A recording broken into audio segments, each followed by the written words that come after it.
ನನ್ನ ಹೆಸರು ವೆಂಕಟೇಶ್ ಅಂತ. ಒಂದೊಂದು ಕಾರು ಮಹೇಂದ್ರ ಕಾರು ಇಲ್ಲಿ ಸೋಲ್ದೇವಳ್ಳಿ ಸ್ಟೇಷನಲ್ಲಿ ಸೀಸ್ ಮಾಡಿದ್ರು. ಶ್ರೀಶೈಲ ಸಾರು ಸಬ್ ಇನ್ಸ್ಪೆಕ್ಟ್ರು. ಆ ಗಾಡಿ ನಮ್ಮ ಲಾಯರ್ ಮುಖಾಂತರ ನಾನು ಕೋರ್ಟಲ್ಲಿ ಗಾಡಿ ರಿಲೀಸ್ ಮಾಡಿಸ್ಕೊಂಡು ಬಂದಾಗ ಶ್ರೀಶೈಲ ಸಾರನ್ನು ಸಬ್ ಇನ್ಸ್ಪೆಕ್ಟ್ರು ನನಗೆ ಸ್ವಲ್ಪ ಬೆದರಿಕೆ ಹಾಕಿ ಗಾಡಿ ಬಿಡು, ಗಾಡಿ ಬೇಕು ಅಂಥೇಳಿ ಹಂಗೆ ಹಿಂಗೆ ಅಂತ ಅಂದ್ಬಿಟ್ಟು ಗಾಡಿ ತಗೊಂಡು ಆಮೇಲೆ ಗಾಡಿ ಕೇಳಿದ್ದಕ್ಕೆ ಅದು ನಿನ್ನ ಕೇಸಲ್ಲಿ ಫಿಟ್ ಮಾಡ್ತೀನಿ, ಆಮೇಲೆ ಹಂಗೆ ಮಾಡ್ತೀನಿ ಅಂತ ಬೆದರಿಕೆ ಹಾಕಿದ್ದಕ್ಕೆ ನಮ್ಮ ಲಾಯರ್ ಮುಖಾಂತರ ಬಂದು ನಾನು ಸ್ಟೇಷನಲ್ಲಿ ಕಂಪ್ಲೇಂಟ್ ಹಾಕಿದ್ದೀನಿ. ಅವ್ರಿಗೆ ಇನ್ಸ್ಪೆಕ್ಟರ್ ಕಂಪ್ಲೇಂಟ್ ಕೊಟ್ಟಾ?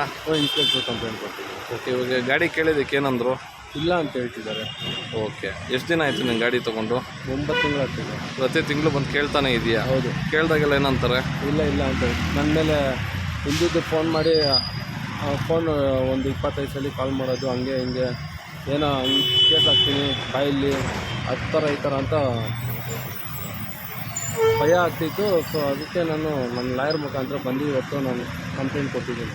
ನನ್ನ ಕಾರ್ ನಂಗೆ ವಾಪಸ್ ಕೊಟ್ಟರೆ ನಾವೇನಾದರೂ ಮಾಡ್ತೀನಿ. ಎಷ್ಟು ಬೆಲೆ ಬೀಳುತ್ತೆ ಕಾರು? 20 ಲಕ್ಷ. ಈಗ ಯಾರು ತೊಗೊಂಡ್ರು?